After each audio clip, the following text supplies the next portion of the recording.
Propôs também esta parábola a alguns que confiavam em si mesmos, por se considerarem justos e desprezavam os outros. 2 homens subiram ao templo com o propósito de orar, um fariseu e o outro publicano. O fariseu, posto em pé, orava de si para si mesmo, desta forma: ó Deus, graças te dou, porque não sou como os demais homens, roubadores, injustos e adúlteros, nem ainda como este publicano. Jejuo 2 vezes por semana e dou o dízimo de tudo quanto ganho. O publicano, estando em pé, longe, não ousava nem ainda levantar os olhos ao céu, mas batia no peito, dizendo: ó Deus, sê propício a mim, pecador. Digo-vos que este desceu justificado para a sua casa, e não aquele, porque todo o que se exalta será humilhado, mas o que se humilha será exaltado. Eu fui convidado pelo pastor para falar algo sobre louvor, porque em Bitinga eu trabalho no Ministério de Louvor há 17 anos, desde o ano 2000, né? Nós estamos no ano 2017, sou muito bom de contas, vocês perceberam? E no Ministério de Louvor eu tenho aprendido algumas coisas que eu gostaria de compartilhar. Quantos aqui são da equipe de louvor? Tem bastante gente. Temos muitos levitas aqui, não é verdade? Eu já não sou mais levita porque eu engordei um pouquinho. Então, não levito mais, né? Estou mais pesado. Mas tem uns irmãos mais levinhos aí que conseguem levitar muito bem. Então, no Ministério de Louvor, eu gostaria de compartilhar algumas coisas que eu tenho visto e que Deus tem falado ao meu coração. O Ministério de Louvor, assim como o pastor disse, não é apenas a um grupo seleto de pessoas que tocam e cantam na igreja. Muitas vezes, como nós pensamos. Creio que aquilo é um ministério de música, ou pessoas que têm afinidade para música. Mas o louvor, ele tem que estar intrínseco na sua alma, no seu espírito, porque nós rendemos adoração e louvor a Deus com todas as nossas atitudes. Eu sempre brinco, ontem até falei isso com a equipe de louvor, teatro, pessoal de artes da nossa igreja, que é difícil lidar com artistas, não é verdade? Artistas no bom sentido, não aqueles com estrelinha em cima, os artistas, aqueles que aparecem. Não, mas o artista, aquele que trabalha com arte, é um artista. Quem prega, quem é um orador, tem a arte da oratória, é uma arte, é um artista. Quem toca, mostra sua arte através da música, é um artista. Quem apresenta um teatro, é um artista. E é muito difícil, às vezes, lidar com essas pessoas. Porque o artista, ele é muito egocêntrico. Ele, muitas vezes, ele quer o quê? Ele quer que as pessoas o vejam. E eu falo isso porque eu não estou isento da palavra, certo? Sou ministro de louvor também e sei muito bem. E às vezes eu vejo equipes muito mais preocupadas com a técnica, com a afinação, com a maneira que eu tenho que estudar o instrumento, estudar a minha voz. É errado estudar instrumento, gente? É errado estudar voz? É errado estudar teatro? Eu fui para Bauru, né, que a gente foi? A gente foi para Bauru, acho que há uns 2, 3 finais de semana, nem isso, né? Uns 2 semanas. Fomos assistir uma apresentação que minha esposa pediu, levei ela em Bauru para assistir o Giovanni Si, é um grupo de teatro muito famoso no país. E fantástico, fantástico, uma bênção. É errado estudar arte, estudar maneira de interpretar para fazer uma peça de teatro? Não é pecado. O problema é quando nós colocamos isso em foco e deixamos o principal de lado. Quando nós focamos muito mais a técnica, o jeito que eu falo, a minha oratória, o jeito que eu expresso as minhas emoções, o jeito que eu faço meu solo na guitarra, ou no contrabaixo, ou na bateria, e deixo o importante de lado. Jonathan Edwards, Leonard Ravenhill, que era um pastor que eu amava muito, americano, ele dizia o seguinte: se nós tivéssemos a metade da nossa capacidade intelectual e o dobro da nossa espiritualidade, bastaria para que esse mundo aí fora visse a luz de Deus. Salmos diz que nós temos que tocar com arte, com júbilo. Quer dizer, nós temos que tocar com técnica, mas nós temos que tocar com unção. Qual parte é importante para um pássaro? A asa esquerda ou a asa direita?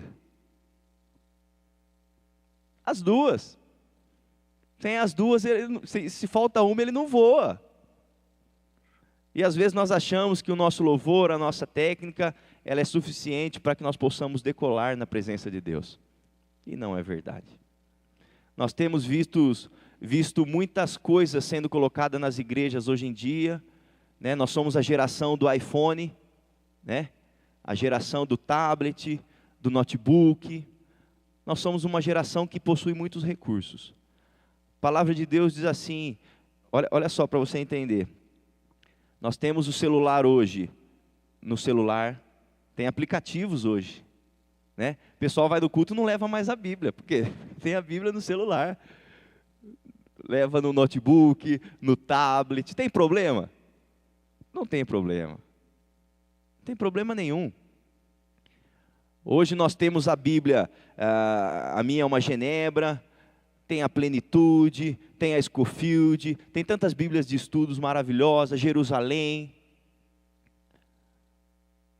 Por mais que nós tenhamos todos esses recursos, se nós não fizermos como diz no Salmo 139, a tua palavra, Senhor, eu escondi onde?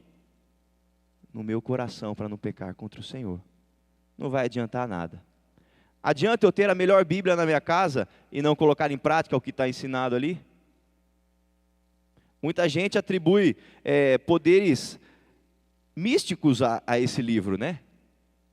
Tem pessoas que deixam aberto no salmo tal, na sua casa, achando que aquilo vai proteger ela de alguma coisa. Ontem eu contei que, uns dias desses atrás, uns 6 meses atrás, fizeram uma macumba lá no meu consultório. Né? Na esquina, meu consultório é na esquina, né? E não fizeram na esquina, fizeram na calçada do meu consultório. Era o dedo do meu consultório, praticamente. Né? Eu não sabia, falei, vai que é algum admirador secreto, né? Tinha um vinho, tinha um negócio. Vai que alguém está tentando me conquistar, eu já sou casado, mas vai que alguém está, né? E a mesma coisa, eu atribuir um poder místico àquele negócio.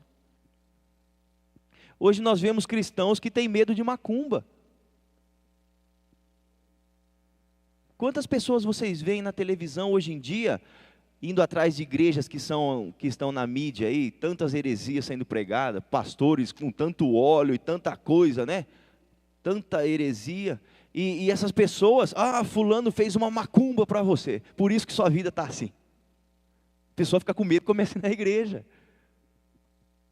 E a palavra de Deus diz que contra a casa de Israel, que somos nós, não vale encantamento.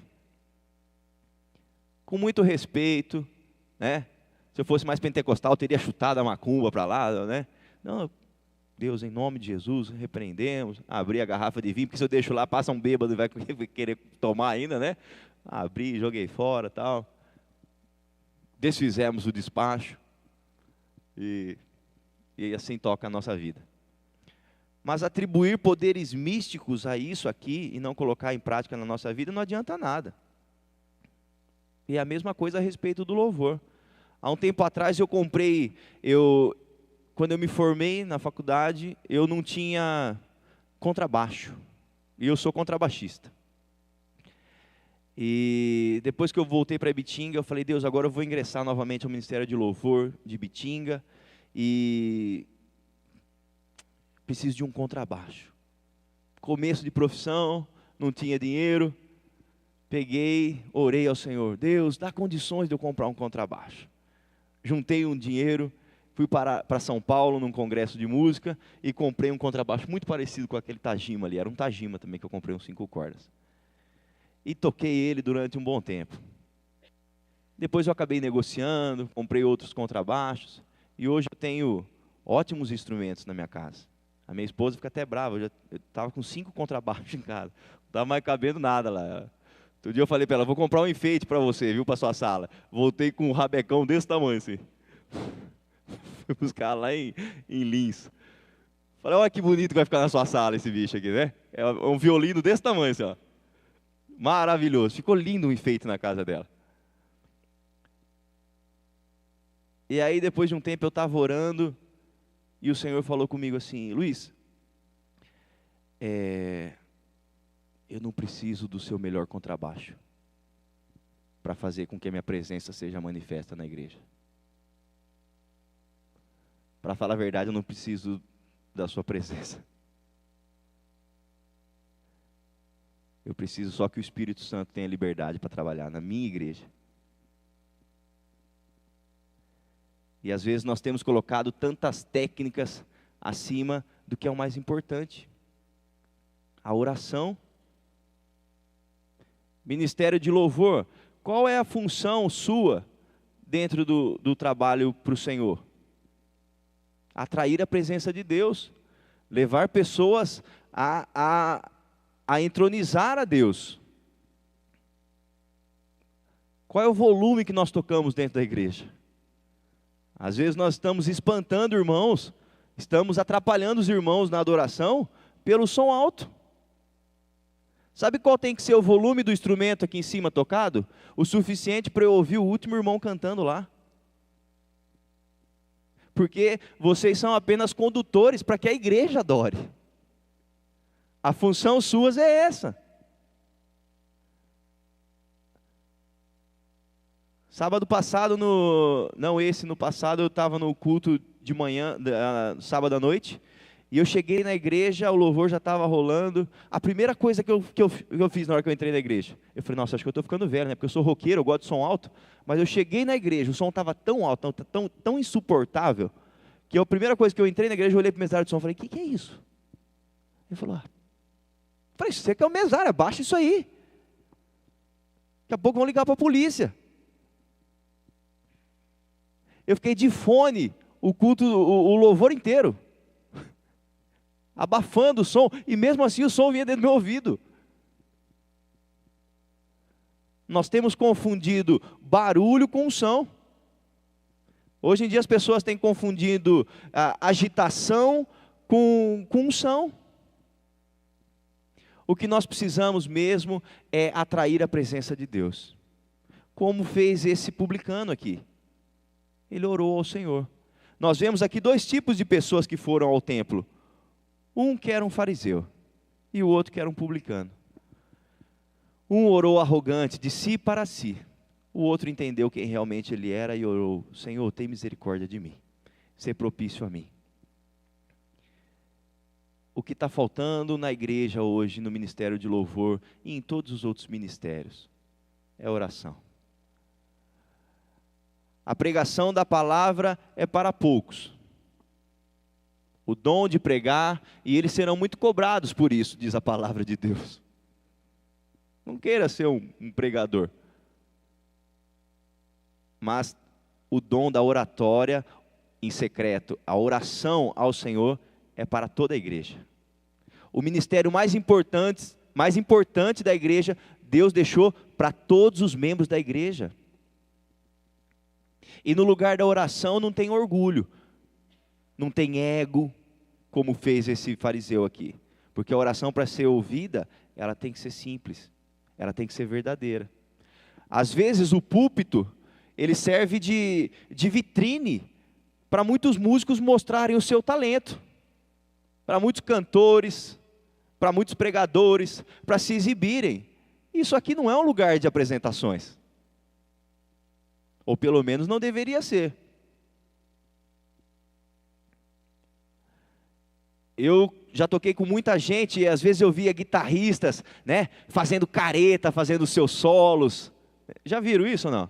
Tem uns guitarristas que eles se expressam, né? Parece que é continuidade do instrumento. Ele sola, né? O Deva, que é um grande batera, também com certeza já viu muito baterista, né? O cara fecha a cara né? E faz umas caretas, uns cantores, que o cara até joga o microfone assim, né? Faz umas poses bonitas, né? Parece que é para fotografia. Parece que é o lançamento do DVD da pessoa, né? Só que qual que é a sua atitude quando você não está ali? Quando você está aqui? quando tem outras equipes de louvor tocando? A sua atitude é a mesma aqui? Na hora do solo você faz a mesma careta que quando você está ali? Na hora de cantar você faz a mesma coisa quando você canta aqui do que quando você canta ali? Gente, ser luz aqui é muito fácil. Pregar, tocar, isso é muito fácil. Olha, eu vou falar a verdade para você, o pastor sabe disso. Para ser um pregador da palavra, não precisa muita coisa. Se você tiver um mínimo de conhecimento, um pouco de conhecimento bíblico, o mínimo de oratória, e ter algumas referências, você prega em qualquer púlpito nesse país, hoje em dia. Agora, cadê aqueles que atraem a presença de Deus? Você acha que se João Batista hoje tivesse a oportunidade de pregar numa televisão, se alguém o convidasse, ele voltaria na semana seguinte para pregar de novo? Por quê? Ele ia falar a verdade. E às vezes nós temos varrido muitas coisas para baixo do pano, achando que Deus está feliz com as coisas que nós fazemos. Nós temos nos conformados com muita coisa, coisas que os irmãos de antigamente não faziam. Eles eram inegociáveis com o pecado. Quantas histórias nós vemos nos avivamentos com Jonathan Edwards, com Charles Finney, com John Wesley, com todos esses homens. Quantas coisas nós vemos na vida de Lutero, Jan Hus. E nós olhamos para a nossa vida e nós falamos, meu Deus, como nós estamos longe. Como nós estamos longe. Outro dia eu falei isso para os homens e o pessoal meio que torceu o nariz. Mas nós somos a pior geração de cristãos que esse mundo já viu. A pior.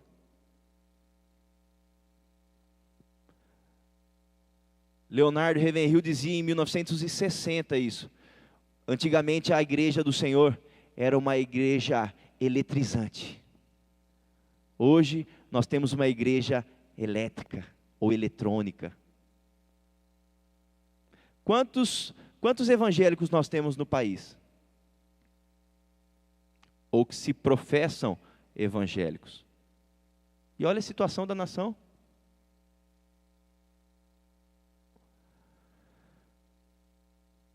O problema está em quem então? Está na palavra ou está em nós?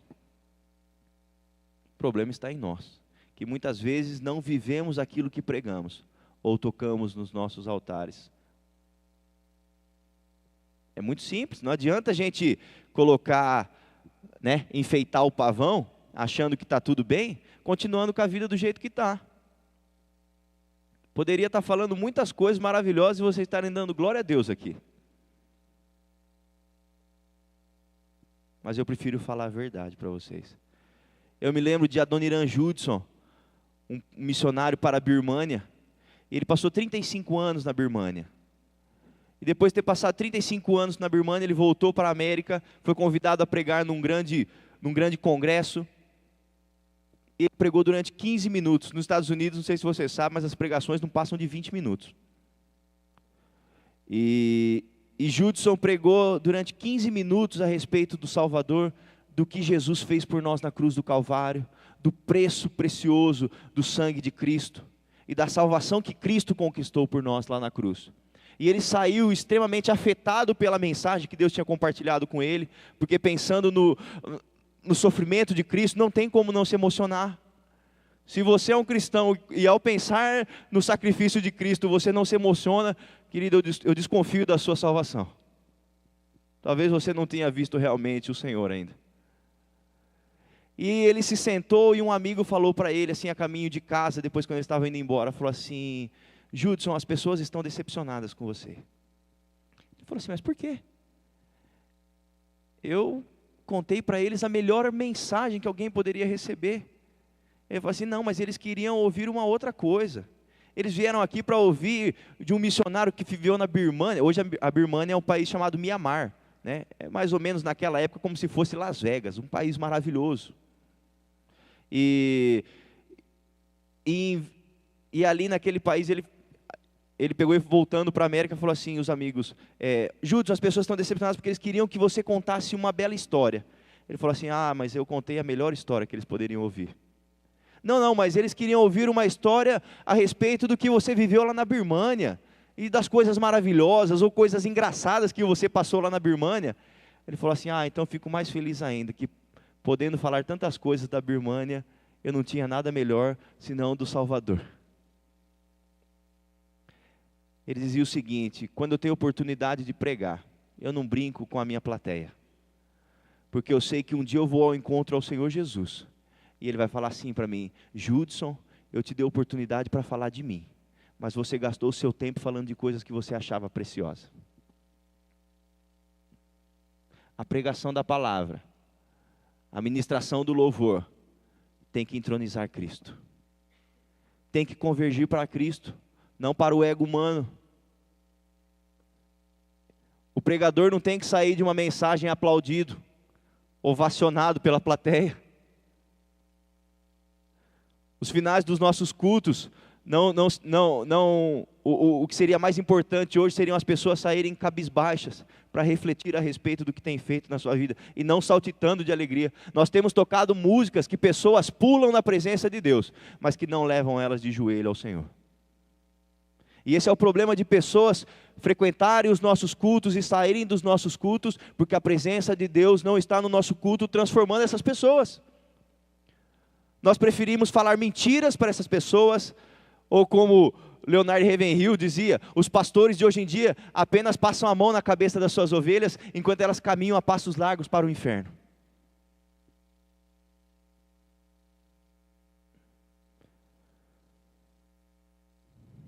Como que Deus, só existe um tipo de argumento que Deus não ouve as nossas orações. Isaías 59. Acaso as minhas mãos estão amarradas para que eu não possa estender para vocês, para ajudar vocês? Ou os meus lábios estão fechados para que eu não possa falar com vocês? Ou os meus ouvidos estão atados para que eu não possa ouvir a oração de vocês? Não, mas os vossos pecados fazem separação entre vós e o vosso Deus. Se existe um problema da nossa oração não ser ouvida, qual é? O pecado. E aí nós voltamos para a base do cristianismo. Pecado. E foi para isso que se manifestou o Filho do Senhor. O problema é que a igreja hoje, ela vive numa comodidade tamanha. Os ministérios, em geral, vivem numa comodidade, num comodismo tamanho, achando que está tudo normal, enquanto nós não passamos nem sequer 1 hora com o Senhor em oração, para ouvir o que Ele tem para falar. Na Coreia do Sul, aqueles que têm o chamado para ingressar, o estudo, para ser seminaristas, eles têm algumas regras. Para você ser um estudante de teologia lá em alguns lugares na Coreia do Sul, eles têm que ver se você tem chamado realmente para aquilo. E como a gente sabe se você tem chamado para a ministração da palavra de Deus? Eles fazem um teste. Durante 1 ano, todos os finais de semana, os estudantes de teologia têm vigília, a madrugada toda. Quem falta durante o ano nessas vigílias, pelo menos 2 vezes, é convidado a se retirar do seminário, porque percebe que ele não tem chamado para o ministério da palavra de Deus. Você imagina se nós fizéssemos isso no louvor? No ministério de teatro da nossa igreja? Com os nossos líderes? Com os nossos obreiros? Conosco? Que estamos em tantos ministérios? Como podemos passar coisas para as pessoas se nós estamos vazios? Quando eu passo intelectualismo para vocês, frases bonitas, coisas que acariciam o nosso ego, eu estou passando coisas carnais. Mas para passar coisas espirituais, nós temos que estar em secreto com o Senhor. E ali no secreto não tem desculpa. Ali nós mostramos para o Senhor quem realmente nós somos. Hoje eu entendo que se for para subir num altar, para tocar uma música, e não atrair a presença de Deus, é melhor eu dar lugar para outro subir. Se for para pregar a palavra e não trazer a verdade para os meus ouvintes, eu prefiro não falar. Prefiro que Deus use outro. Lá em Mitinga, na minha igreja, às vezes eu sou tido como um irmãozinho que muito radical, fala muita verdade. Reverend Hill dizia assim: você acha que no dia que você se encontrar com o Senhor, Ele vai falar que você era tão radical como Ele? Você acha que por mais duro que eu seja nessa manhã, o Senhor vai ser mais calmo com você? Mais brando com você? A verdade da palavra não diz isso. Nós temos confundido o amor de Deus e nós temos esquecido que Deus é fogo também. E o juízo vem primeiro para a casa de Israel, para a casa de Deus. O juízo vem primeiro para nós. O conserto vem primeiro para quem é de Deus. Nós estamos cobrando um conserto das pessoas aí fora, mas o problema é que a nossa vida está errada.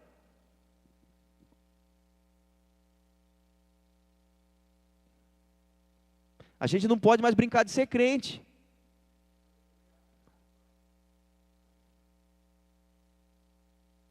Levar a vida do jeito que eu quero. O cristão não leva a vida do jeito que ele quer. O cristão leva a vida do jeito que Deus quer. E nesse ponto eu sou calvinista.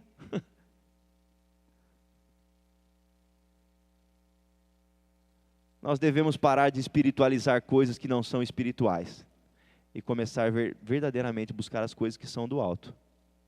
A simplicidade. O nosso Deus é um Deus simples. É um Deus simples.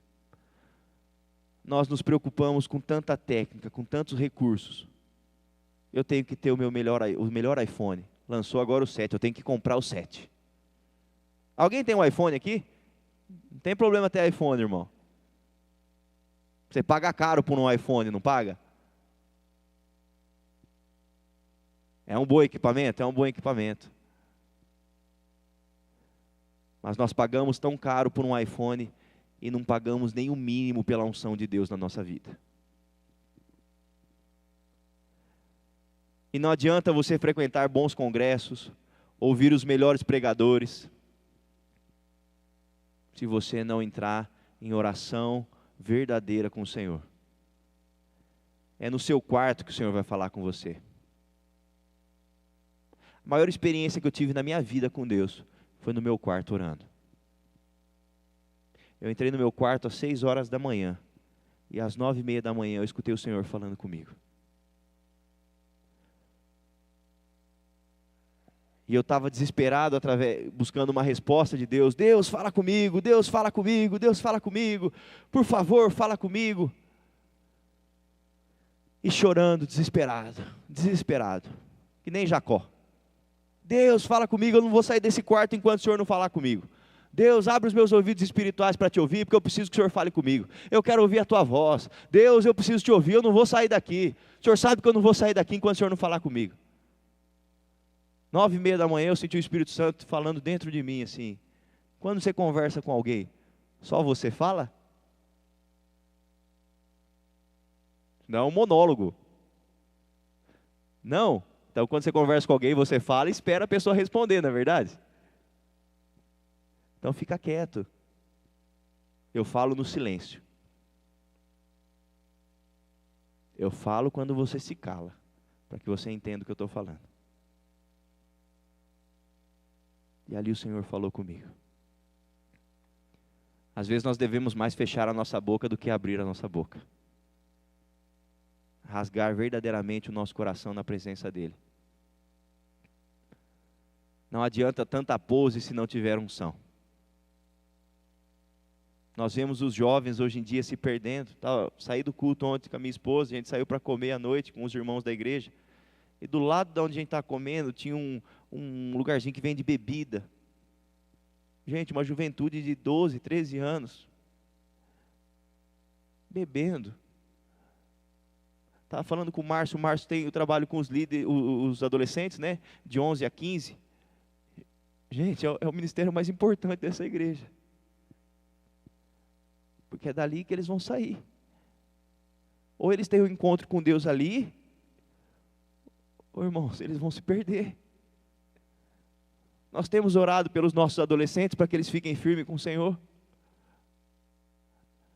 Quanto tempo você não passa uma noite chorando por alguém? Quanto tempo o Senhor não acorda você de madrugada a interceder por alguém?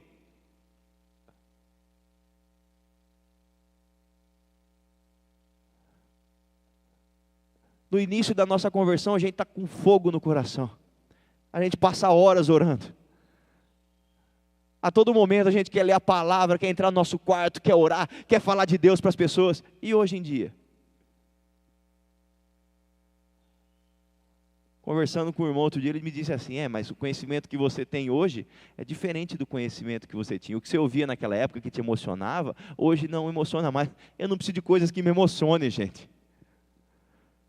Você não precisa de coisas que emocionam você. Você precisa do poder de Deus para fazer a diferença aí fora. Tem pessoas que oram e falam assim, olha, eu vou orar, e quando eu tiver paz no meu coração, eu sei que a resposta é de Deus, e agora eu tenho paz. Tá? Eu estou em paz no coração. Já ouviram isso? Estou em paz no coração. Hitler matava judeus com paz no coração, gente. Hitler matava judeus e ia para a igreja católica adorar o Senhor, que ele era católico, em paz. E nós estamos achando que as coisas de Deus são coisas que trazem paz. Eu vou para a fornalha, você vai em paz para a fornalha? Foi para isso que Cristo te chamou. Para ir fora, nessa fornalha aí, ajudar a resgatar vidas. É muito legal ficar aqui dentro da igreja, mas o evangelho é aí fora, Quantos jovens, quantas pessoas tem nessa cidade aqui? Quantos habitantes tem essa cidade?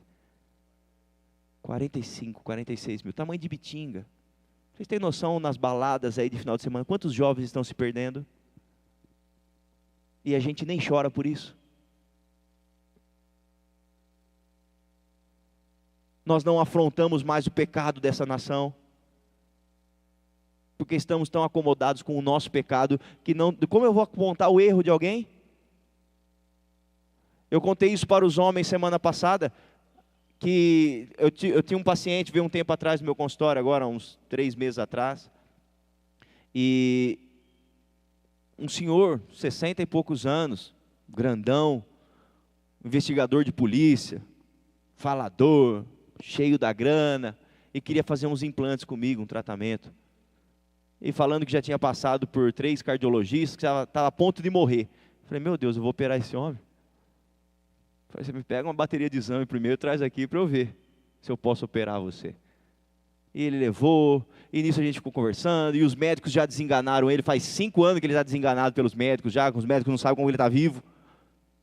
E contando tudo isso, e que queria fazer uma cirurgia de implante, e mudar o sorriso dele. Casado, contando as barbaridades que ele faz, contando que trai a mulher com uma amigada, com amante. Enquanto ele estava no meu consultório, o telefone tocou, era a amante ligando para ele. E contando para mim, sorrindo, feliz. Ei, doutor, essa é uma amigada. O mundo se orgulha do pecado deles, né? João 3,16 diz isso, né? Que foi para isso que se manifestou. O Filho do Homem veio e tal, amou o mundo de tal maneira, e aqueles que são da luz, vêm para a luz, para que as suas obras sejam manifestas dele. Mas aqueles que não são da luz, eles não vêm para a luz, sabe por quê? Porque se eles vierem para a luz vai iluminar os pecados deles, vai mostrar a verdade deles. E ele me contando tudo com o orgulho que ele estava vivendo, e eu falei assim, o senhor precisa de Deus.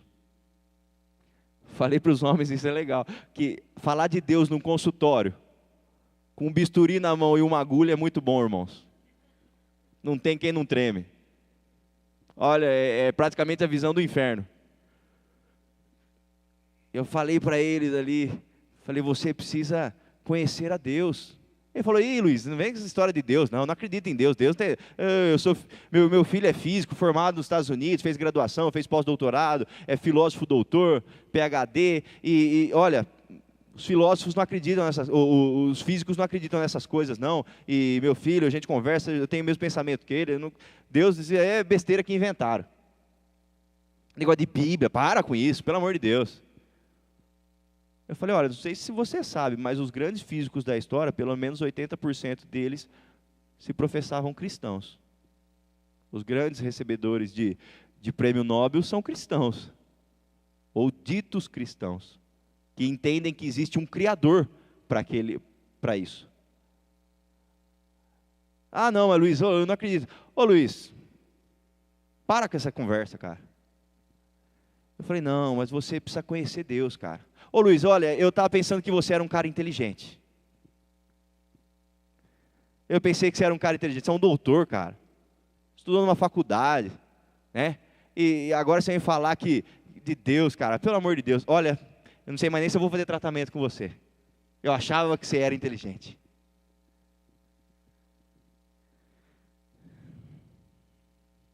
E eu sentei, depois do orçamento, sentei na minha sala e comecei a conversar com ele antes de ir embora. Peguei e falei assim, olha, eu preciso falar uma verdade para o senhor aqui. Como está a sua vida com Deus? Ele falou assim, ó Luiz, Luiz, mas de novo essa conversa, cara.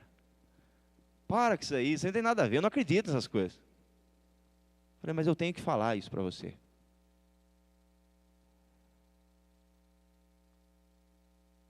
E com todo o amor do mundo. Ele falou assim ainda, Luiz, você acha que se Deus existisse, Deus deixava o Edir Macedo vivo? Roubando o dinheiro das veinhas? Os irmãos que doam carro, doam casa, perdem casa. Você acha que se Deus existisse, Deus deixava o Silas Malafaia vivo? Enriquecendo, falando tanta besteira. Você acha que se Deus existisse, deixava lá o Agenor Duque fazendo tanta besteira, né? Parece o Rei Momo, nas igrejas, pregando tanta heresia. Você acha que se Deus existisse, Deus deixava um homem desse vivo? Deus não existe, aí é conversa, Luiz. Eu falei assim, o mesmo Deus que permite que esses homens estejam vivos hoje, é o mesmo Deus que não te matou há 3 anos atrás, quando você já estava desenganado pelos médicos, numa mesa de hospital, e te mantém vivo ainda, você levando uma vida no adultério, pecando contra Deus. É esse que te mantém vivo até hoje, para que você se arrependa e vá para o céu ainda. O senhor pode sair do meu consultório, nunca mais voltar, fazer tratamento em outros dentistas, mas eu não posso deixar de falar a verdade para você. No seu lugar de trabalho, ministro de louvor. No seu lugar de trabalho, irmãos. Você é um referencial de Deus ali. A luz de Deus tem que brilhar lá. Você vai ser o careta da história. Na faculdade eu era chamado de viado pelas moças. De viado. Era gay. Por quê? Porque a mulherada dá em cima e se você não faz nada, o que você é? Quantos aqui já estudaram na faculdade? Você sabe o que é uma faculdade? Os nossos jovens estão se perdendo nas faculdades. E eu agradeço muito a Deus por eu não ter me perdido ali. Quantas vezes eu fui convidado para festas na faculdade, amigos meus, porque o cristão ele não é um ser à parte totalmente desse mundo, ele está integrado nesse mundo. O sal está no mundo, não é? O sal está misturado no mundo. Para quê? Para dar o tempero. E os amigos falavam assim para mim, ô Luiz, lá na faculdade, em Bitinga eu sou conhecido como Luizinho, em Araraquara eu era conhecido como Luizão. Minha faculdade todo mundo é ão, todos os amigos são ão. E, ô Luizão, vamos lá no churrasco na minha casa, a gente vai queimar uma carne lá, tal, e conversar, tal. Falei, olha cara, eu trabalho até 11 horas na faculdade, porque eu trabalhava na faculdade também. E depois das 11 eu posso dar uma passadinha lá para comer uma carne com vocês, mas é rapidinho, porque no outro dia cedo eu tenho que estar na faculdade de novo. Não, vai lá. E eles sabiam que eu era um evangélico. Eles falavam assim, Luizão, a gente comprou um fardo de coca só para você. A gente quer a sua presença. Aquele dia Deus tratou muito comigo. O cristão foi querido naquele momento. Puxa vida, eles queriam a minha presença ali. os meus amigos. Ou compramos um fardo de... Nós só vamos tomar cerveja, mas compramos um fardo de coca só para você. Eu falei, então eu vou ter que dar uma passada lá. Especial. Eu vou ter que dar uma passadinha lá. Saí da faculdade, fui lá no churrasco, conversei com os meus amigos de classe, conversamos algumas coisas da faculdade, o pessoal começou a jogar um baralho, tomei minhas cocas, comi um pedacinho de carne, aí eu percebi que começou a chegar umas meninas de outros cursos, das classes dos anos anteriores, e ia começar a bagunça. E aí o cristão tem o Espírito Santo. Vai embora. Vai embora porque você é luz. Nós não devemos estar fora das faculdades, irmãos. Não é pecado estudar. Não é pecado ser doutor. Não é pecado ser um advogado. Não é pecado. Nós estamos aqui para isso. Jesus Cristo levou na cruz os nossos pecados, não nossa inteligência, não é verdade? Tem gente que acha que cristão é ser burro, pobre e morar longe. Não, irmãos. Deus nos deu conhecimento para poder estudar. Deus muitas vezes nos dá recursos para poder estudar. Quem está falando isso para vocês era um jovem que vendia sorvete em Ibitinga.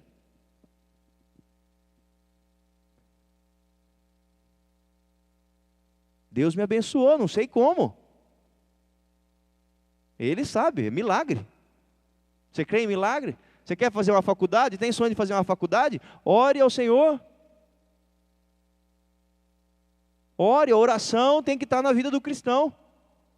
Seja feita a vontade dEle. E no tempo dEle as coisas vão acontecer. Mas quando acontecer, seja a luz lá. Para não se perder. Nós não temos nem como falar a respeito do homossexualismo que nós temos visto aí fora. Na França existem mais de 70 tipos de nomenclatura. Hoje tem gay, lésbica, tem 76. Irmãos, a América hoje em dia, se você falasse para aqueles irmãos que experimentaram o avivamento em 1915, 1914, na Rua Azusa, se você contasse para algum daqueles irmãos ali que foram salvos naquela época, falasse assim, olha, no ano 2000, nós teremos uma passeata gay, marchando nas ruas dos Estados Unidos, dizendo que eles têm liberdade sexual a qualquer custo, qualquer um daqueles irmãos iam dizer assim, não aqui na América. Em qualquer lugar desse mundo pode acontecer isso, mas não aqui, porque a presença de Deus veio tão grande sobre a América, porque todos são salvos. E o que aconteceu depois? O que vai acontecer com as próximas gerações que estão vindo? Muitos irmãos que nós temos na igreja são filhos de irmãos que se converteram de verdade, mas que não tiveram encontro com o Senhor. São filhos da ira de Deus ainda. Vivem como o mundo, dentro da igreja.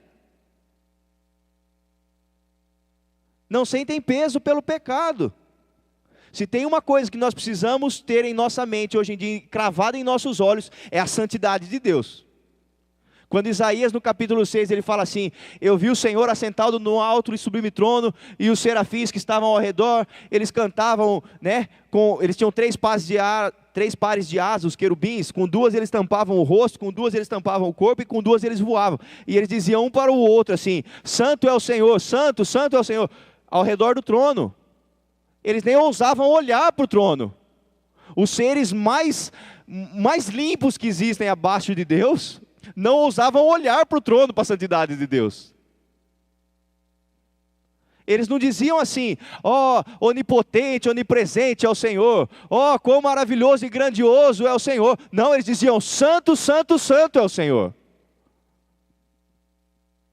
Não existe um atributo tão esquecido hoje em dia dentro das igrejas quanto a santidade de Deus.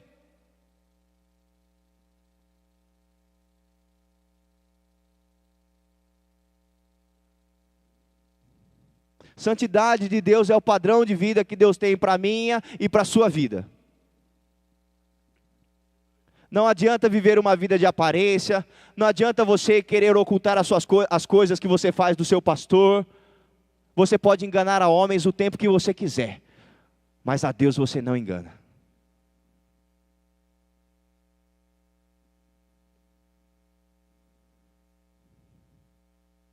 Não é hora de brincarmos, irmãos. Passou da época de nós nos levantarmos e clamarmos ao Senhor. O que nós precisamos hoje nos nossos louvores, nos nossos ministérios e na nossa vida é um despertamento espiritual. É de um verdadeiro avivamento. Eu falo sempre isso, e avivamento não é como nós vemos hoje em dia sendo ensinado. Avivamento não é rodopiar, não é pular, não é gritar, não é rolar no chão, não é marchar igual leão no chão, engatinhar. Avivamento é mudança de vida. Avivamento é aquele que roubava, não roube mais. Quando Jesus chegou lá na casa de Zaqueu, Zaqueu pegou e falou assim: Senhor, se eu tenho defraudado alguém, eu vou devolver 4 vezes mais. Cumprindo a lei do Antigo Testamento. Aí o Senhor disse assim, ó, hoje chegou salvação nessa casa. Nós dizemos muitas vezes que nós nos arrependemos de tal coisa, mas nós não damos frutos dignos de arrependimento. Temos casos de pessoas que traíram suas esposas, seus maridos, engravidaram, tiveram filho e nem assumiram a paternidade dos filhos. Errar, você errou, acabou, não tem problema, assuma a paternidade. Pague as despesas de um filho. O Senhor te perdoa, mas faça as coisas certas. Faça as coisas certas no seu trabalho. Seja honesto.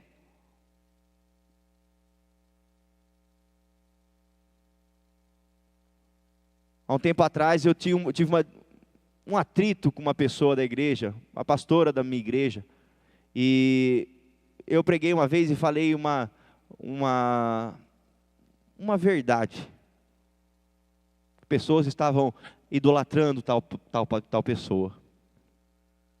Sabe quando pessoas idolatram, vêm na igreja para tirar foto com o preletor, vêm na igreja para tirar foto dos ministros de louvor, e aquele dia Deus me colocou uma ira no meu coração. Eu falei assim, não, eu tenho que falar isso.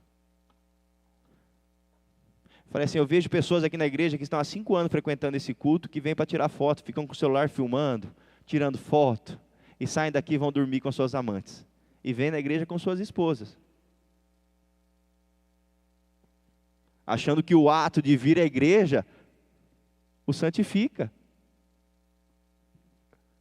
E quando eu falei isso, alguns irmãos ali falaram que eu fui muito radical, e negócio de idolatria e tal, e falaram a meu respeito.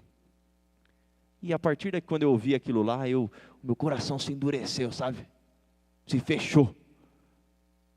Para essa pastora em especial e para alguns ministros que estavam comigo no altar, no qual eu lidero no louvor. A palavra de Deus, irmãos, tem que ser dita.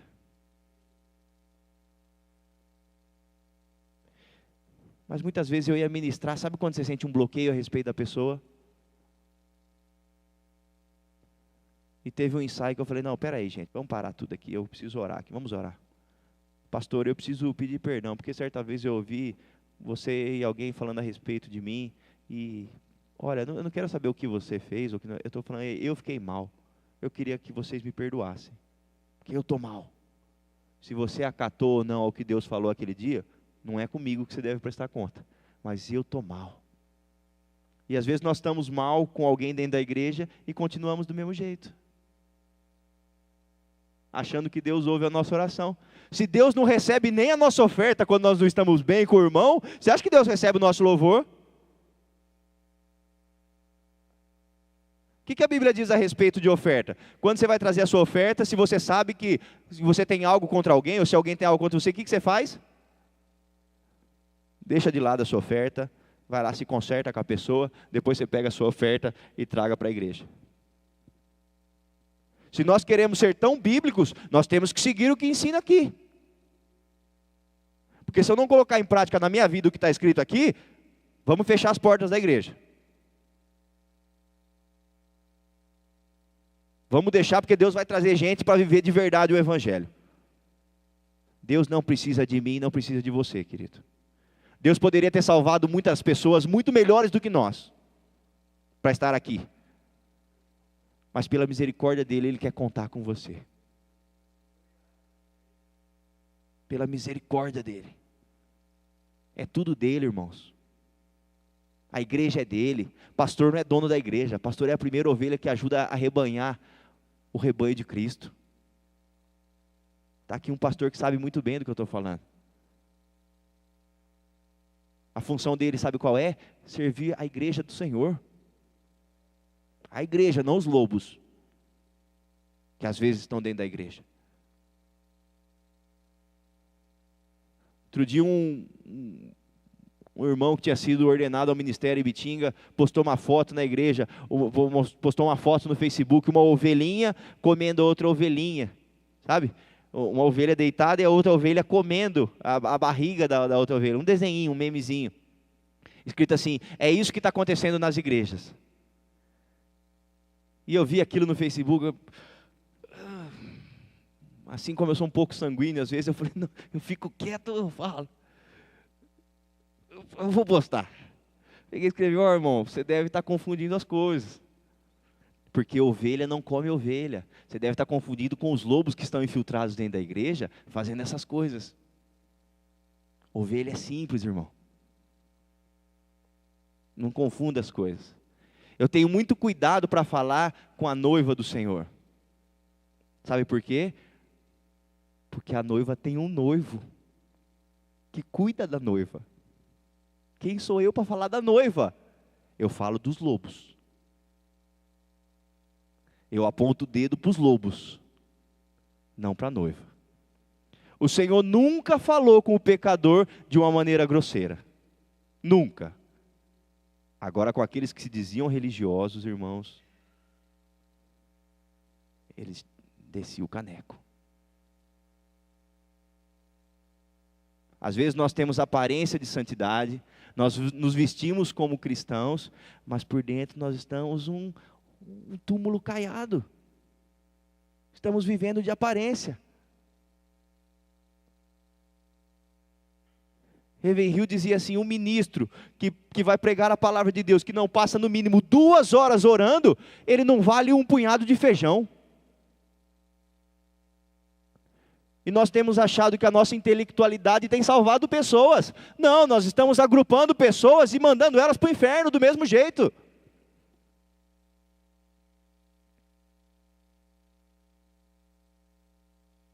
Está tudo bem na igreja do Senhor hoje em dia. Dizem paz, paz, quando não há paz. Apocalipse 3 diz assim, eis que estou à porta aí. E a carta de Apocalipse foi escrita para quem? Para a igreja. Para quem que o Senhor está falando, eis que estou à porta e bato? Às vezes a gente usa isso aí para pregar, como se fosse para o irmãozinho que chegou hoje, né? Oh, eis que estou à porta e bato. Se você abrir, eu vou entrar e vou ceiar com você. Não, a igreja trancou o dono da igreja do lado de fora. E nós estamos vivendo do nosso jeito. Jesus, o Senhor fique do lado de fora, o Senhor não vai entrar na igreja, tá bom? Nós sabemos lidar com a igreja do Senhor. Nós vamos fazer na força do nosso braço. O Senhor fica aí fora, tá bom? E ele está falando assim, não, a igreja é minha, abre a porta, eu vou tomar conta da minha igreja. E nós temos tomado conta da igreja do Senhor na força do nosso braço, e não no poder do Espírito Santo. Nós temos trabalhado tanto na força do nosso braço, e não somos o mínimo dependentes da presença de Deus. Sabe como nós atrairemos pecadores para a presença de Deus? Levando a vida do jeito que a gente leva? Nunca.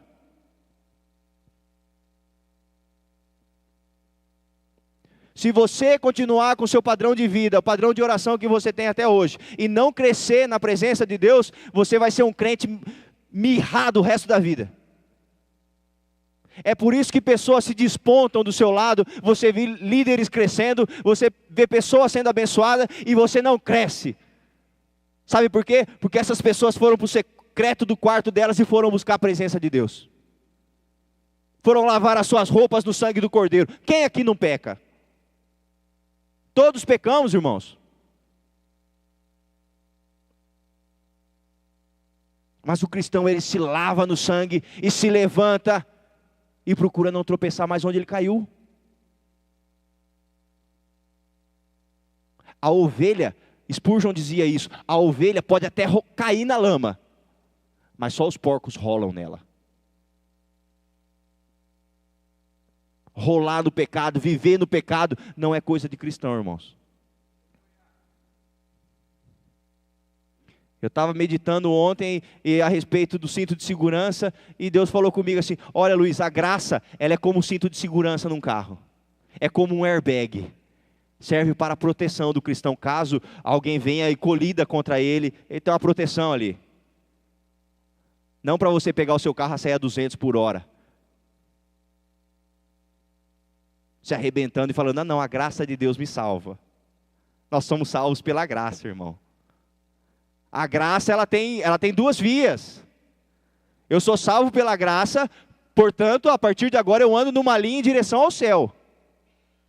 Não ao inferno, não ao pecado. Quantas pessoas dentro da igreja hoje em dia, ministros de louvor, continuam escravizados pelo pecado, pela mentira, pelo adultério, pela pornografia. A pornografia nos Estados Unidos hoje em dia, ela ataca 94% dos pastores. O que uma coisa que era apenas dos homens, hoje, a cada 4 pessoas que procuram pornografia, uma é mulher.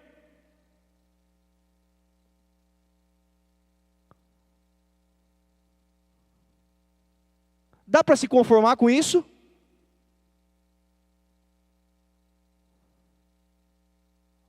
Dá para viver uma vida com Deus sem pensar nessas coisas? Sem ser afetado por isso?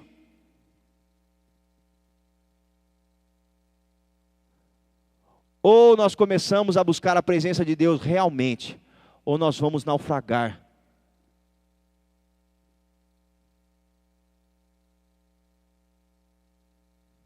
Avivamento espiritual, um despertamento espiritual que nós precisamos nos nossos dias.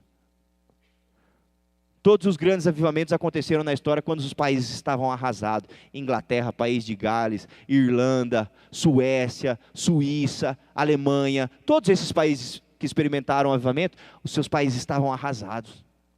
Nós olhamos para a situação do país e nós vemos o quão destruída está a nossa nação. Quão miséria espiritual que nós estamos vivendo. E isso é uma grande possibilidade de haver um despertamento espiritual. Mas para isso os cristãos têm que orar. Para isso os irmãos têm que se arrepender dos seus pecados. Para isso a igreja do Senhor tem que se humilhar diante da presença dEle. E buscar a face dEle de verdade.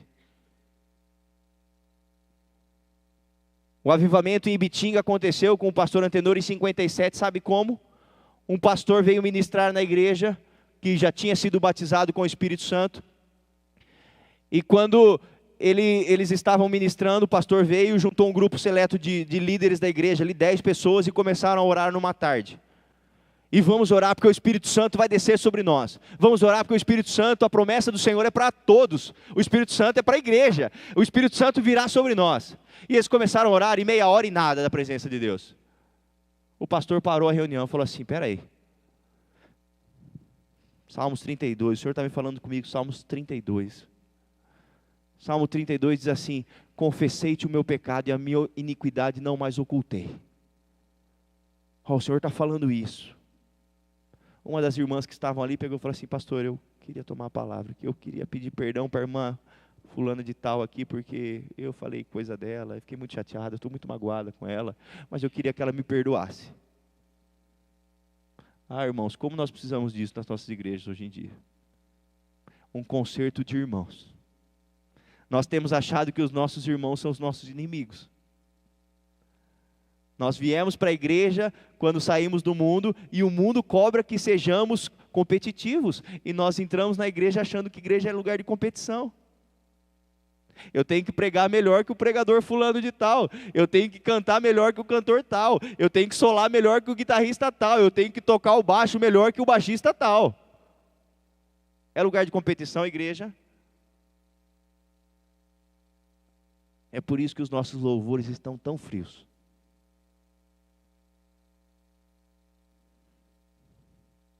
Ontem eu fui pregar nos jovens, escutei uma das músicas que estavam cantando. Era tanto eu na música, gente. Mas tanto eu, que eu não conseguia cantar. Eu parei. Fiquei só olhando a letra. Eu falei, meu Deus, cadê Deus sendo entronizado no louvor? O louvor pode ensinar a palavra de Deus. O louvor pode exaltar o Senhor, como é a função principal, é elogiá-lo. Agora fica falando do homem. E no finalzinho fala assim, Deus, tal. Isso é louvor?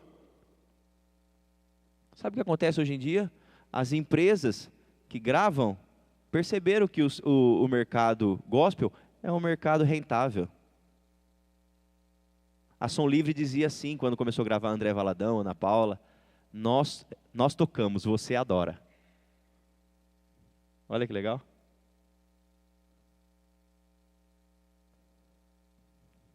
Nós temos visto muitas estrelas nos nossos altares,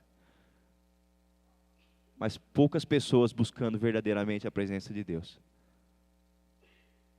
Nós temos visto muitos shows, muitas belas apresentações, a qual nós aplaudimos os talentos das pessoas, mas nós temos visto muito pouca unção de Deus, quebrantando e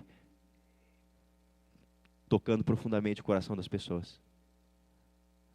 Quantos dos nossos cultos as pessoas saem daqui sem serem tocadas ou impactadas com a santidade de Deus? Tinha um pastor metodista em 1980 nos Estados Unidos, que todas as vezes que ele voltava para casa, no domingo de manhã, quando ele pregava, e após pregar, se nenhuma alma se convertesse ao Senhor, ele entrava no seu quarto, fechava a sua porta, e a esposa sabia que podia deixar ele o dia inteiro ali. Ele se trancava e falava assim, Deus, por que nenhuma pessoa foi salva hoje?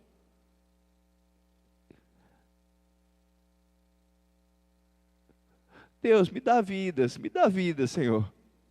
O que eu fiz de errado que ninguém foi salvo hoje, Deus?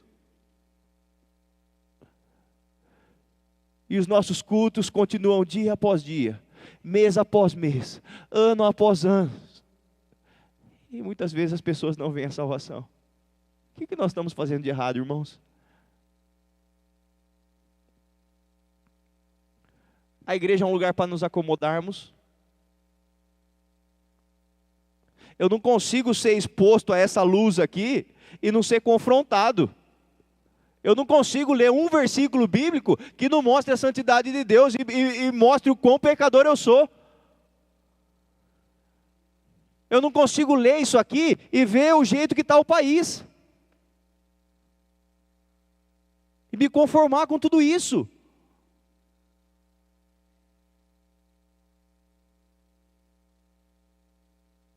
Ah, irmãos, como eu gostaria de trazer uma palavra para você dar um glória a Deus.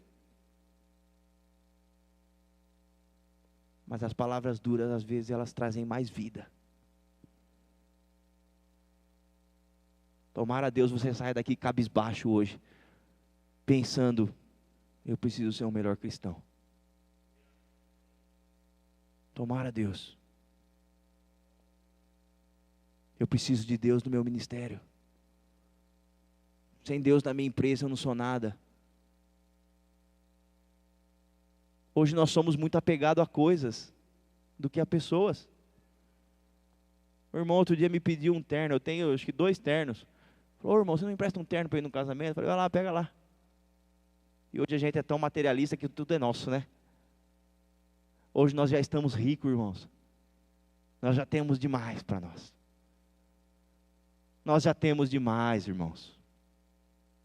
Nós temos 10 pares de sapato nas nossas casas. Nós temos quantas camisas? E nós não damos nada. Nós não nos importamos com aqueles que não têm.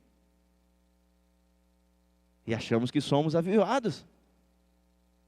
Enriquecendo dia após dia, lutando pelo nosso ego, para ter as coisas que nos satisfazem.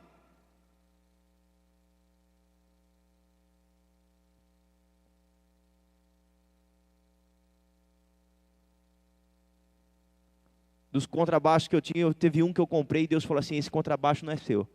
Um contrabaixo raro que eu comprei. Raro.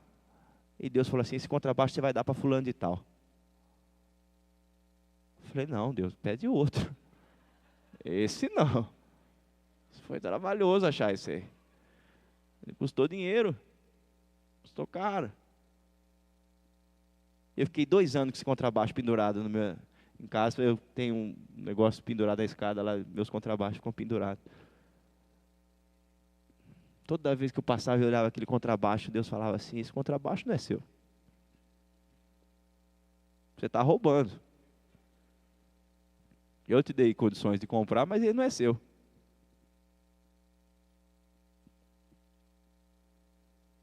Dois anos, irmãos, segurando a bênção do irmão. Talvez você esteja segurando a bênção do seu irmão. Talvez o Senhor tenha mandado você dar alguma coisa para alguém e até agora você não fez, como Ele fez comigo. Fui lá, falei para minha esposa, Larissa, eu vou dar esse contrabaixo. Como vai dar esse contrabaixo?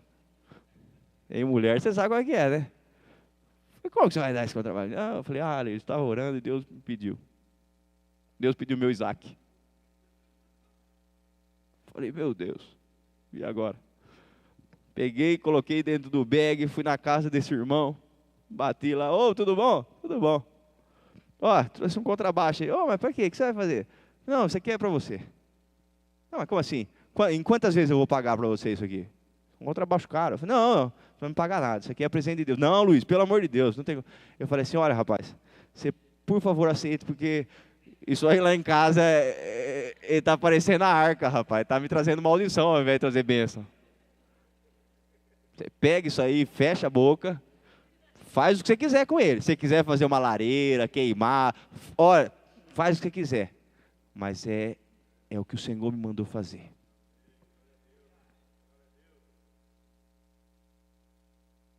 Nós somos tão apegados a coisas, irmãos.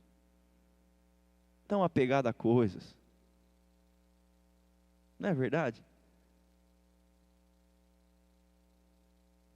Deus já nos deu o suficiente. Nós estamos como aqueles filhos mimados, apenas engordando. Já comemos demais isso aqui, ó.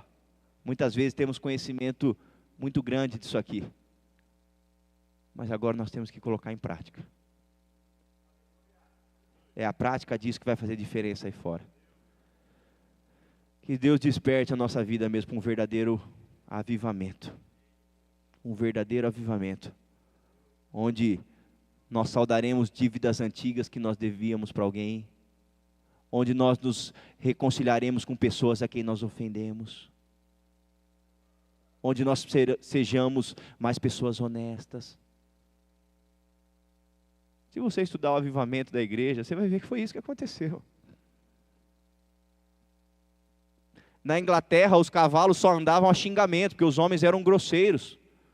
Os cavalos que levavam o carvão para as minas, pegavam das minas. Isso em 1900. E quando o avivamento veio sobre eles, esses homens pararam de falar palavrão. E eles davam comando para os seus cavalos não obedeciam mais. Sabe por quê? Porque os cavalos só escutavam e obedeciam aos xingos, aos palavrões. Os cavalos deixaram de trabalhar, sabe por quê? Tamanho cuidado delicado que os seus donos começaram a ter depois que veio o avivamento sobre eles. Os cavalos não estavam tão acostumados com aquele trato. Tem noção o que avivamento faz na vida de uma pessoa? Não adianta nós passarmos a noite inteira numa vigília, num culto avivadíssimo. Tem pessoas, eu falo isso porque eu já vi pessoas saírem das vigílias de ponta cabeça, carregados. Irmãos que saíram de ponta, meu Deus, saiu carregado. Foram cheios de Deus. Eu caí na presença de Deus. E chegam em casa, tratam mal suas esposas. Jovens que passaram as madrugadas nas vigílias, aí chegam em casa e estão sem educação com os pais. Foram cheios de Deus? Foram cheios de si mesmo. Se fossem cheios de Deus, a sua atitude seria diferente. Eu não tenho como ser cheio de Deus e ser diferente com o meu irmão. Eu não tenho como tratar mal aquele que é filho de Deus. E eu vejo todos como filho de Deus, até aqueles que estão caminhando para o inferno. E eu fico desesperado por causa disso. Nós precisamos orar, irmãos. Mais do que qualquer coisa, nós precisamos orar. No contexto de Jesus, sabe quem era rico? Quando ele fala assim, olha, mais fácil passar um camelo de um buraco de uma agulha do que um rico entrar no reino dos céus. Quem era rico naquela época era quem tinha comida para hoje e para amanhã. O que nós somos então? Entendendo esse contexto. Nós somos milionários, irmãos.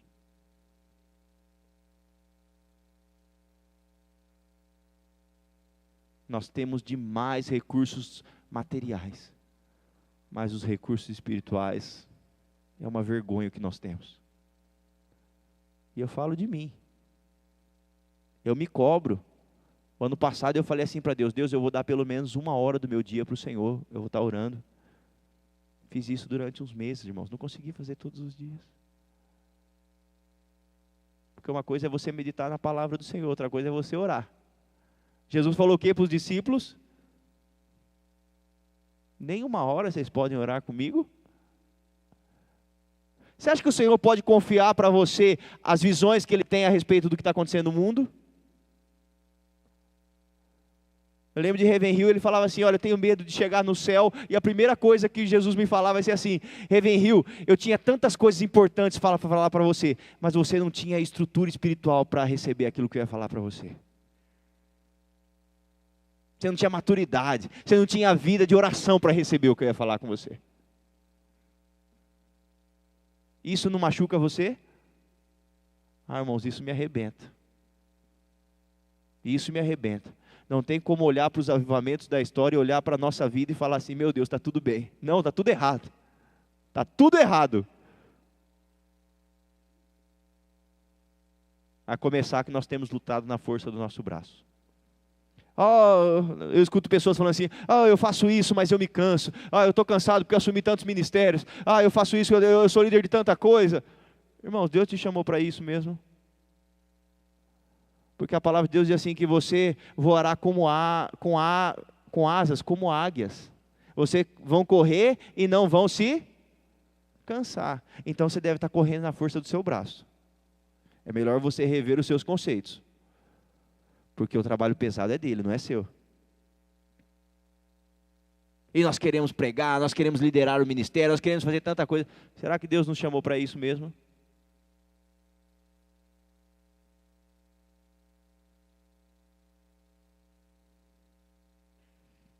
Espero que Deus tenha falado no seu coração, assim como Ele falou com o meu. Em nome de Jesus. Vamos orar? Vamos orar mais? Vamos ter uma prática de oração nas nossas casas. Ao nosso acordar verdadeiramente, que possamos buscar ao Senhor em oração e meditar e ouvir a sua voz. Wesley dizia assim que quando ele acordava, a primeira coisa que ele fazia era assim, meu comandante, eis-me aqui, qual é a ordem para hoje?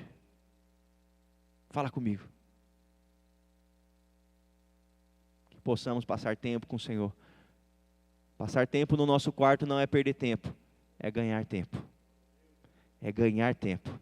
É ficar em pé nessas batalhas que teremos para nossa frente, pela nossa frente. Se você não tiver uma vida de oração, você não vai aguentar. Se eu não tiver uma vida de oração, irmãos, a primeira coisa que vai acontecer depois que eu sair daqui, o diabo vai colocar à prova tudo isso que eu falei para vocês.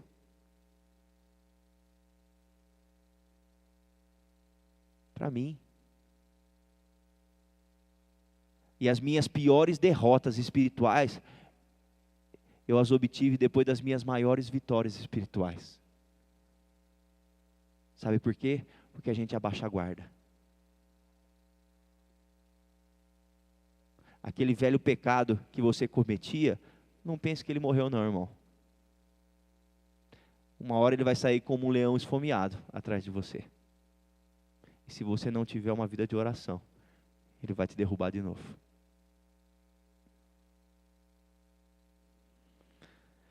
Vamos orar. Senhor, em nome de Jesus, no nome do Teu Filho amado, nós queremos Te agradecer por essa manhã, por tudo que o Senhor compartilhou ao nosso coração, Deus. Agradecer porque o Senhor tem sido tão misericordioso com a Tua igreja, Senhor. Assim como o Senhor diz, Deus, em Lucas também, que o machado já está posto à raiz das árvores. E todo aquele que não produz fruto será cortado e lançado ao fogo. Senhor, tem misericórdia de nós, Pai. Que possamos verdadeiramente produzir frutos dignos de arrependimento, Deus. Que possamos gerar frutos para o Senhor. Parar de viver uma vida de aparência, uma vida apenas de ilusão, Deus. De espiritualidade falsa. E possamos realmente entrar nos nossos quartos e buscar a Tua face verdadeiramente, Deus. Deus, nós queremos ser a diferença para esse mundo perdido que está aí fora. Nós queremos impactar a nossa geração, Deus, não na força do nosso braço ou dos nossos talentos, mas queremos alcançá-los e rebanhá-los para o Senhor, na força do Teu Espírito Santo, porque é o Senhor que acrescenta a cada dia as pessoas que deverão ser salvas. Deus, nós queremos nos esvaziar de toda a nossa inteligência, de todo o nosso intelecto, de toda a nossa formalidade, de todos os nossos dons, talentos, porque isso não ganha almas, Deus. Nós precisamos do poder do Teu Espírito Santo para atrair almas, Deus. Deus, nos tira dessa posição de comodidade, de conformidade, de estar tudo normal, de que está tudo bem, quando não está tudo bem, Senhor. Quando nós estamos acariciando os nossos pecados, quando nós estamos vivendo uma vida em que o Senhor tem vontade de nos vomitar da Tua boca, Deus. Deus, assim como diz em Apocalipse, o Senhor conhece a igreja. Eis que tenho visto as Tuas obras. Eis que tenho visto as Tuas obras. Eu tenho visto as Tuas obras. Senhor, o Senhor tem visto tudo que nós temos feito. Até aqueles pecados que nós temos guardado no cantinho escondido do nosso coração das pessoas, Deus. O Senhor tem visto aquilo que nós temos ocultado dos olhos dos homens, mas não está oculto aos Teus olhos, Deus. Tem misericórdia de nós, Senhor. Lava-nos com o sangue do Teu Filho, Pai, para que nós possamos produzir frutos verdadeiros para o Senhor, Deus, e que o fruto permaneça. Que nós possamos, assim como Jesus, ser homens de oração, mulheres de oração, jovens despertados no fogo do Espírito Santo, Deus. Deus, quando eu vejo a história do avivamento e vejo tantas coisas que o Senhor fez através desses adolescentes, jovens de 17, 18, 20 anos, que abalaram as suas épocas, Deus. E nós vivemos uma vida tão conformada, tão vazias da Tua presença, Senhor. Os nossos jovens estão se perdendo, mesmo vindo às igrejas, Deus, dia após dia, domingo após domingo. Deus, as pessoas que nós passamos todos os dias e temos contatos com elas, elas estão caminhando para as trevas e nós nem choramos por elas mais. Quebranta o nosso coração duro de pedra, Deus, que está olhando para si mesmo, ao invés de olhar para essa humanidade caída. Tira de nós todo orgulho, toda vaidade, Senhor. A Tua casa é lugar que a Tua glória seja manifesta. É lugar onde o Teu povo se reúne para se humilhar diante da Tua poderosa mão, Deus. Não um lugar em mostrar os nossos talentos, os nossos atributos. Perdoa-nos, Deus, por muitas vezes contaminar a Tua casa com sujeira.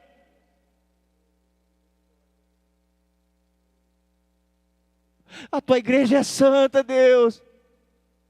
A Tua noiva é santa, Deus. Fortaleça a Tua noiva no meio de lobos que às vezes tem dentro. Fortaleça o trigo no meio do joio para ele não morrer, Senhor. Não achar que pode viver como joio, mas que o Teu padrão de santidade, Senhor, seja referência para a nossa vida.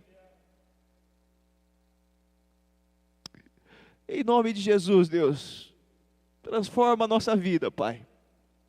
Transforma a nossa vida, Deus.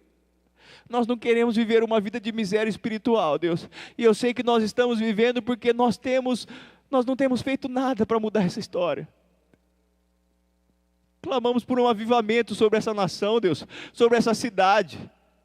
Deus, assim como nós profetizamos sobre Bitinga, nós clamamos e nós cremos, Deus, dá-nos os jovens de Pederneiras, Senhor. Os jovens que estão aí na balada, Deus, estão perdidos nas drogas, no homossexualismo, nos vícios. Deus, dá-nos esses jovens perdidos, Deus. Transforma-os, leva-os para o teu reino, Senhor, transformados pela tua presença. Nós não queremos que esses jovens se percam aí fora, Senhor. Transforma essa cidade, Deus, pelo poder da tua palavra e pelo poder do teu Espírito Santo, Deus. Que os jovens dessa igreja, que os homens, os líderes dessa igreja, as irmãs, toda a tua igreja, Senhor, clame por um avivamento verdadeiro, genuíno, que atrairá almas, Deus, na qual as pessoas passarão aí na frente e serão tocadas pelo Espírito Santo, para buscar a tua presença.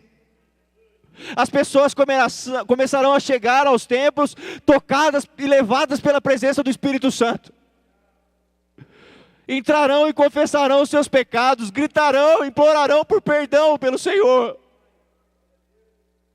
É isso que nós queremos, Deus. Uma mudança verdadeira, Senhor, nessa cidade e nas nossas vidas, Deus. Esse é o nosso clamor nessa manhã, Pai. Muda a história da nossa vida. Em nome de Jesus, é o que nós te pedimos, Deus. Em nome de Jesus. Amém, Deus. Glória a Deus.